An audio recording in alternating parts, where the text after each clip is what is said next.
All right, everybody, happy week one for art. Going to get into my discussion post here. What is your personal experience with being creative? Tell us a time you were creative and what it felt like to make something. So I've never really thought of myself as a creative person. That's kind of why I got into art a little bit. But one thing that I was pretty proud of myself, as I said in my discussion video, that my introduction video, that my kids race dirt bikes, and we're at a race and one of our plug wires kept popping off my son's bike, and it was in the middle of the race, kept happening, the bike would die, and I was like, ugh. So I finally fashioned up, and I kind of took it back to my Lego building days when I was a kid.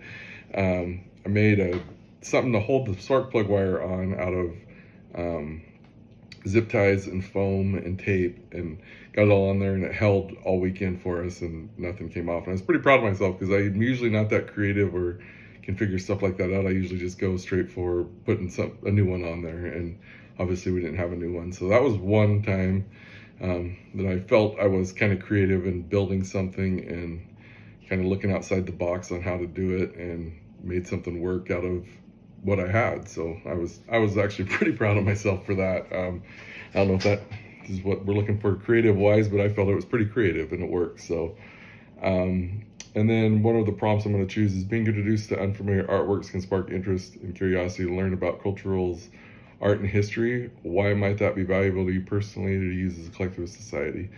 So I've looked at artwork. I took an art class before. It wasn't to this extent, but just looking at different art from different cultures, you can learn a lot about a culture.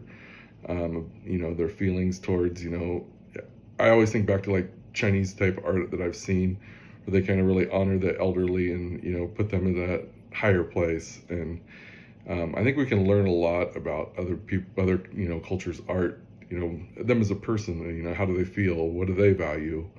And I'm Native American, and there's a lot of Native American art that you see that's, you can tell. I've seen enough of it where I can tell what tribe it is. You got any of the southern tribes, they're more of the orangish and yellowish coloring used, versus, you get up to the Pacific Northwest tribes that I'm really familiar with. You got the reds, the blacks, and then the greens and the blues all in there, and you get a lot of fish and different stuff, versus you get, like the southern arts, you get more birds and more like desert birds and stuff like that. So I think we could all learn. I think as a society, it's important to look at that, and you can understand more about people and where they come from, and just, what kind of environment they're in, just from their artwork. Especially you get the ones that have a scene or an event or something going on, you can really get a good feeling for it. So anyway, that's my discussion post. I look forward to hearing what everybody else has to say, and how you guys are all creative. So thank you guys, and see you next week.